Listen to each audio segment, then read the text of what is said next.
I'm sure many people watching at home would agree with those two selections for half-back flankers, and that brings us to centre half-back, one of the more difficult and keenly contested positions in our Hall of Fame team. The three final nominations are from Hawthorn, Peter Knights, from St Kilda, Brownlow medalist Neil Roberts, and from Geelong, Peter Walker. The soaring leap of Hawthorn's Peter Knights has thrilled football fans for 12 years, but led to his greatest personal disappointment.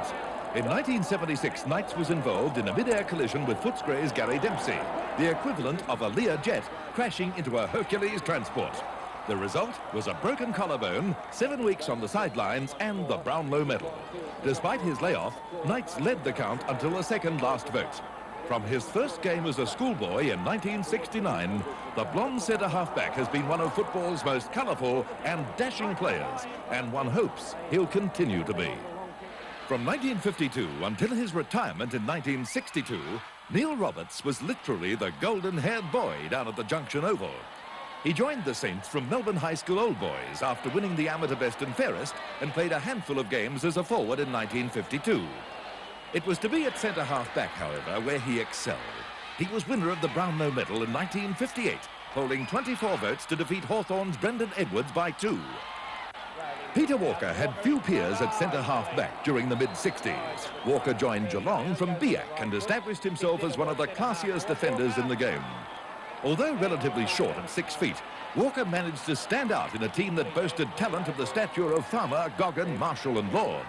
A regular state defender, Walker was Geelong's best player in 1965 and always a consistently good player in finals matches. Well, our centre half-back is... After the tally of votes, the selection for centre half-back, Peter Knights.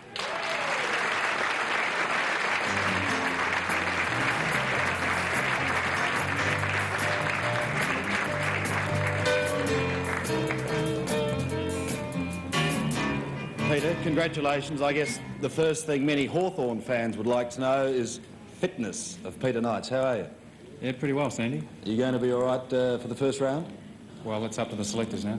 Looking back, you have been hit by injury problems. Do you ever put it down that because of some of your mercurial leaping and jumping, that has gone on to cause injuries to you? No, when I really look at it, Sandy, most of the injuries haven't really come as a result of that. I just had a bit of bad luck, I suppose, and just keep on trying to come back. Playing at centre half-back, you've met and played against some of the truly great centre-half forwards, which was a very, very tough decision for our panellists tonight to fill. Who do you regard as some of the hardest men? You know, really, it's a question that comes up all the time, and I find it really hard to answer. Every week, you know, you come up against a top centre-half-back, whether it's in later years or earlier years, but I always come back to the guy that I had the most trouble against, and that was Bill Ryan. He used to play for Geelong. I used to find it very difficult to beat Bill. Well, we'll have to wait until a little later on this evening to find out who's going to fill that position. But for the moment, our centre half-back, Peter Knights, on Seven's Hall of Fame.